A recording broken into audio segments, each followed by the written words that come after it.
Hello बच्चा party. तो कैसे हैं आप सब? आई होप सब अच्छे होंगे। आज का हमारा क्वेश्चन है जेई एडवांस 2018 का। क्वेश्चन क्या कहता है? The potential energy of particle of mass m at the distance r from the fixed point o is given by. यहाँ पे ये फिगर दिया हुआ है, ये पॉइंट o है, यहाँ से कोई मास इस पॉइंट पे है। यहाँ पे इसका पोटेंशियल एनर्जी का फॉर्मूला दिया हुआ है V R equals to K are square upon 2। Okay, where K is a positive constant of appropriate dimensions. Okay, K का कुछ डायमेंशन है। ये कैसा डायमेंशन होगा? जो पोटेंशियल एनर्जी का डायमेंशन होगा उसको पूरा करने वाला डायमेंशन, मतलब कि this dimension should be equal to this dimension. Okay, this particle is moving in a circular orbit of radius r about the point O। यहाँ पे क्या है कि ये पार्टिकल जो है इसी सर्कुलर पाथ पे ऑर्बिट कर रहा है और रेडियस r से, मतलब कि कहना क्या चाहता है कि this r is equals to r। ये कहना चाह रहा है यहाँ से कि r इक्वल्स टू r। देखो ना क्या ये, this particle is moving in a circular orbit of radius r about the point O। और यहाँ पे क्या बोला है कि मास m at the distance r from the fixed point O, मतलब कि this r equals to r। okay, if v is the speed of particle and l is the magnitude of angular momentum about O। यहाँ पे given भी है, figure में given है कि ये जो मास m है वो स्पीड v से मूव कर रहा है और एंगुलर मोमेंटम जो हम पहले पढ़ चुके हैं l equals to m v r, या फिर हम क्या जानते हैं, अगर हम वेक्टर फॉर्म में लिखे तो क्या होता है angular momentum r cross b। Okay, तो which of the following statements is और आर ट्रू, मतलब ये जो ऑप्शंस हैं इनमें से कौन सा करेक्ट है। ओके, तो चलो देखते हैं क्या है।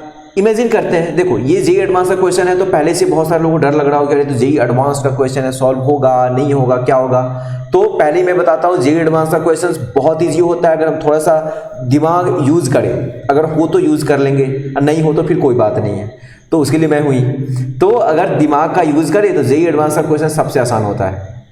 क्या, बस थोड़ा सा लॉजिक लगाना पड़ता है। क्या है, यहाँ से एक ऑब्जेक्ट यहाँ पे उठा के लेके गए हम, बचपन की याद दिला रहा हूँ मैं, मतलब कि क्लास 11th की। अगर मास m है, इस पे ग्रेविटेशनल फोर्स कितना लगता है mg, मतलब कि नीचे की तरफ फोर्स mg लगेगा। ये हम इसको नीचे से यहाँ से उठा के यहाँ पे लेके गए तो वर्क डन कितना होता है? Work done is mgh। Work done is mgh। Force into अगर हम हाइट h लेके गए तो force into displacement that will be work done. Okay, work equals to mgh।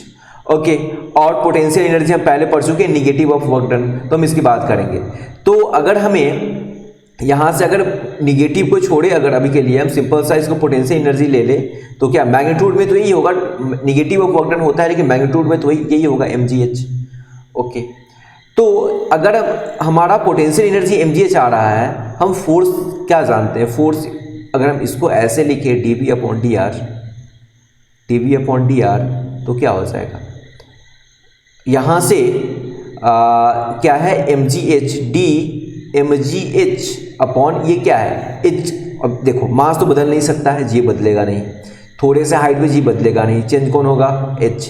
तो क्या हो जाएगा mgh अपॉन हाइट के हिसाब से। ये r क्या, r कुछ भी हो सकता है, x y z p q r s कुछ भी हो सकता है। तो यहाँ पे h आए, मतलब कि जो चेंज होगा वो हमारा r होगा। ओके, तो h से h क्या हो जाएगा? यहाँ पे सिंपल सा क्या है, mg कांस्टेंट है, कांस्टेंट का डिफरेंशिएशन करते नहीं है, dh अपॉन dh क्या है, h का पावर 1 है तो 1 मल्टीप्लाई हो जाएगा वो, और जो भी पावर है उसमें से एक सब्ट्रैक्ट कर देते हैं तो 0 मीन्स ये पार्ट हो गया हमारा खत्म। तो ये क्या हो गया, फोर्स हमारा mg है, मतलब the final answer will be mg। ये मैं क्यों बता रहा हूँ? क्योंकि बहुत सारे बच्चों को ये याद नहीं रहता है F equals to dv upon dr, मतलब कि जो भी पोटेंशियल एनर्जी दिया हुआ है v, ये हमें याद नहीं रहता है। तो हमेशा ध्यान रखना पड़ेगा कि force equals to dv upon dr, but हमारे फॉर्मूला में माइनस भी होता है। ये what, potential energy is negative of work done, तो यहाँ पे माइनस आएगा तो this will be minus. Negative of work done तो ये निगेटिव ऑफ वर्क डन होता है। ओके, ये डायरेक्शन के कारण ये देखो ना यहाँ पे क्या हुआ, फोर्स नीचे डिस्प्लेसमेंट ऊपर, फोर्स नीचे डिस्प्लेसमेंट ऊपर, एंगल कितना हो जाता है 180 डिग्री। तो हमें जो वर्क वर्क का फार्मूला मिलता है, क्या होता है, mg h cos 180 हो जाएगा। क्या एफ एस कॉस थीटा होता है, F S cos theta, mg h cos 180, तो क्या हो जाएगा, mg h cos 180 का वैल्यू होता है -1, तो this will be minus M G H, means हमारा वर्क डन आ जाएगा minus M G H, work done is minus M G H और potential energy is negative of work done, तो क्या हो जाएगा minus minus plus plus M G H. Okay, और force यहाँ पे क्या आ गया, means this will be minus minus plus, तो प्लस प्लस ये हो जाएगा M G H, means m g force हमारा आ गया। मतलब मैं क्या कहना चाहता हूँ कि यहाँ पे ये फार्मूला हमारा एग्जिस्ट करता है, f equals to minus d v upon d r, minus d v upon d r, ये फार्मूला हमारा एग्जिस्ट करता है। अब देखो जरा यहाँ पे ये पोटेंशियल एनर्जी ऐसा रहे, एक में जस्ट एग्जांपल लिया, अगर हमारा ऐसा रहे v equals to K are square upon 2, तो यहाँ पे हमें फोर्स फाइंड करना है, तो हम क्या करेंगे, हमने क्या पढ़ा है अभी, f equals to minus d v upon d r, v क्या है यहाँ पे पोटेंशियल एनर्जी, तो हम यहाँ पे इससे डिफरेंशिएट करेंगे। तो अभी मैं थोड़ा सा इरेजर यूज करता हूँ और इसे मैं इरेज करता हूँ। ओके चलो, जिसे ज़रूरत होगी वीडियो पॉज करके देख सकता है, इसे फिर से लिख सकता है। ओके, अब देखो ज़रा यहाँ से क्या है कि माइनस v का वैल्यू क्या है, के आर स्क्वायर अपॉन 2, क्या है, d k are square upon 2 upon d r. चलो k कांस्टेंट है, 2 कांस्टेंट है, कांस्टेंट को हम क्या करेंगे बाहर माइनस, और आर स्क्वायर का डिफरेंशिएशन सोचो जरा, ये आर है, आर स्क्वायर का डिफरेंशिएशन जो भी पावर है इसको लिख दो, लिख दिया, जो भी पावर है उसमें से एक्स, ये जो वेरिएबल है लिख लो, जो भी पावर है उसमें से एक सब्ट्रैक्ट कर दो, तो 2 माइनस 1 1 हो जाएगा, तो लिखने की जरूरत नहीं है, 2 2 कैंसिल हो गया, तो क्या हो गया हमारा minus k r, this will be minus k r, means f का वैल्यू क्या आया माइनस के आर। ओके, मतलब कि इस पे जो फोर्स लग रहा है this force is minus k are. आया कहाँ से, एक्चुअली ये फॉर्मूला ज़्यादातर लोगों को याद होता है, लेकिन अगर याद नहीं होता तो हम यहाँ से समझ सकते हैं, ये यहाँ पे minus d v upon d r, यहाँ माइनस माइनस प्लस हो जाएगा, तो फाइनल एम जी एच आता है। ये फार्मूला मैंने इसलिए समझाया, अभी इसका कोई मतलब नहीं था, मैंने जस्ट समझाने के लिए एग्जाम्पल लिया है। ओके जरा, तो अब देखो f equals to minus k r, f equals to minus k r. Okay, ये फोर्स यहाँ पे लग रहा है, ये ऑब्जेक्ट जो मूव कर रहा है, ये इस पे फोर्स कितना लगा हमारा माइनस के आर, क्योंकि पोटेंशियल एनर्जी है के आर स्क्वायर अपॉन 2। ओके, अब एक चीज और हमें समझ में आता है कि अगर कोई ऑब्जेक्ट सर्कुलर पाथ पे मूव कर रहा है तो हमेशा उसके सेंटर की तरफ एक फोर्स लगता है। क्या होता है force, m v square upon r, मतलब एक्सेलरेशन क्या होता है वी स्क्वायर अपॉन आर। तो हम जानते हैं तो इसका यूज कर लेंगे, थोड़ा सा जानते, थोड़ा तो इन्फॉर्मेशन हमें रखना पड़ेगा, और इन्फॉर्मेशन हम कैसे रिमेंबर कर सकते हैं, प्रैक्टिस से। याद नहीं करना होता, ऐसा नहीं कि सुबह में 4 बजे उठ के रटे जा रहे हैं, हमें क्या करना पड़ता है प्रैक्टिस से सारी चीज़ें हमें याद हो जाती हैं। अगर प्रैक्टिस करें, देखो फिजिक्स में हम कुछ रट नहीं सकते, ऐसा नहीं कि सुबह सुबह उठ के पेज पलट के याद कर रहे हैं, नहीं, ये फिजिक्स में पॉसिबल नहीं है। फिजिक्स में हमें रट नहीं सकते, हम फिजिक्स में बस चीज़ों को याद करना जरूरी है, बट प्रैक्टिस से, रटना नहीं है। और लाइफ में किसी भी चीज़ में रटने से सक्सेस नहीं मिलती है, हमें उसे समझना पड़ता है, रिपीटेशन रिवीजन बहुत ज़रूरी है। क्या F equals to minus k r. Okay, हम क्या जानते हैं, अगर कोई ऑब्जेक्ट सर्कुलर पाथ पे घूम रहा है, रिवॉल्व कर रहा है, तो सेंटर की तरफ एक्सेलरेशन होगा, सेंटर की तरफ फोर्स होगा, तो सेंट्रीपिटल फोर्स क्या हो जाएगा m v square upon r. Okay, तो क्या हो जाएगा, ये भी इसी सर्कुलर पाथ पे घूम रहा है, फोर्स कितना है माइनस के आर, और ये भी इसी सर्कुलर पाथ पे घूमने का फोर्स है centripetal force m v square upon r, means क्या हो जाएगा, अच्छा ये सेंट्रल फोर्स है, अट्रैक्टिव फोर्स है, इसलिए हम यहाँ भी माइनस लिख सकते हैं। अट्रैक्टिव फोर्स है ना, माइनस लिख सकते हैं। रिपल्सिव फोर्स लगता है तो प्लस हो जाता, अट्रैक्टिव फोर्स है माइनस लिख सकते हैं। देखो जरा क्या लिखेंगे, minus k r equals to minus m v square upon r. Okay, अब देखो because r is equals to r, जो हमने यहाँ पे देखा था पहले, r इक्वल्स टू आर, तो हम क्या लिख देंगे, माइनस माइनस कैंसिल हो जाएगा। पहले भी बिना लिखे भी हम कर सकते थे, बिकॉज अट्रैक्टिव फोर्स है तो माइनस माइनस साइन कैंसिल हो जाएगा। इसको अभी हम कैपिटल आर ले लेते हैं, इसे भी हम कैपिटल आर ले लेते हैं, तो ये क्या हो जाएगा, this r will come here, तो k are square equals to m v square. Okay, mass denominator में आएगा k upon m r square equals to v square, तो v will be equal to k upon m का root आ जाएगा, but r हमारा root से बाहर चला जाएगा, r स्क्वायर है ना तो रूट से बाहर चला जाएगा। तो v का इक्वेशन कहाँ पे आ रहा है, यहाँ पे option number b is correct.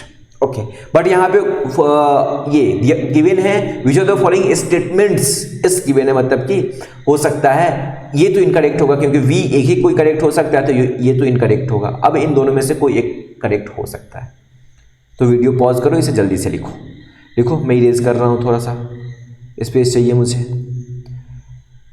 ये वाला पार्ट में इरेज कर रहा हूँ, इसका काम हो गया हमारा, ये वाला पार्ट में इरेज कर रहा हूँ। ओके, यहाँ भी मैं इरेज कर सकता हूँ। चलो,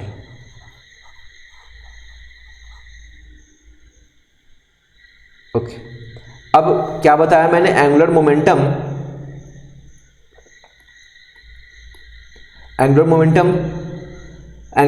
क्या होता है, L equals to m v r. चलो, m का वैल्यू लिखा हुआ है, v का वैल्यू क्या आया हमारा, k upon m root r, और because r equals to r, this r equals to r, तो हम कैपिटल R लिख सकते हैं इनटू r। तो क्या हो जाएगा, m तो आ जाएगा k अपॉन m का under root r square, r into r square. यहाँ भी नहीं है ऑप्शन में, यहाँ भी नहीं है, मतलब कि ये दोनों इनकरेक्ट है। तो ये मल्टीपल चॉइस क्वेश्चन था, मतलब एक से ज़्यादा करेक्ट हो सकते थे, बट करेक्ट तो एक ही हुआ, option b will be correct answer. v equals to k upon m, under root k upon m, और r रूट से बाहर है, ये this will be correct explanation. तो कुछ नहीं था, बस हमें एक फॉर्मूला पता होना चाहिए था, क्या, F equals to minus dv upon dr, potential energy का डिफरेंशिएशन होता है फोर्स, मैंने एग्जाम्पल से समझाया था mgs लेकर। और दूसरा क्या होना चाहिए कि हमें एंगुलर मोमेंटम का फॉर्मूला पता होना चाहिए, और साथ में सेंटीमीटर फोर्स तो ये सबको पता रहता है, m v square upon r, ये जो एक बार पढ़ लेता, क्योंकि हम चक्कर घूमते रहते हैं ना, हमें आदत होती है चक्कर काटने की, एक जगह कोई है उसको चक्कर काटते रहते हैं, तो उस चक्कर काटने के लिए हमें वो फार्मूला याद रहता है, m v square upon r, तो वो तो याद ही रहता है। एक एंगुलर मोमेंटम का हमें याद होना चाहिए था, और ये फॉर्मूला, तो थोड़ा सा दिमाग, ज़्यादा कुछ नहीं है। देखो यहाँ पे एक भी ऐसा इन्फॉर्मेशन नहीं है जो बहुत बाहर से यूज़ किया गया है, जो हम पढ़ते हैं बेसिक इन्फॉर्मेशन ही है, बस क्वेश्चंस में हमें सोचना पड़ता है। और बाकी क्वेश्चंस और भी जे एडवांस के मैं सारे क्वेश्चन सॉल्व करने वाला हूँ आगे के वीडियोस में, तो हम आगे सॉल्व करेंगे इसको, और देखेंगे कि कोई ज़्यादा इन्फॉर्मेशन की ज़रूरत नहीं है हमें, हम जितना पढ़ते हैं उतना से काम चलेगा हमारा। बस ज़रूरत क्या है हमें कि जितना पढ़ते हैं उसको अच्छे से पढ़ना है। ओके, तो बाकी क्वेश्चंस भी हम देखेंगे, मिलते हैं हम नेक्स्ट वीडियो में। अभी के लिए थैंक यू।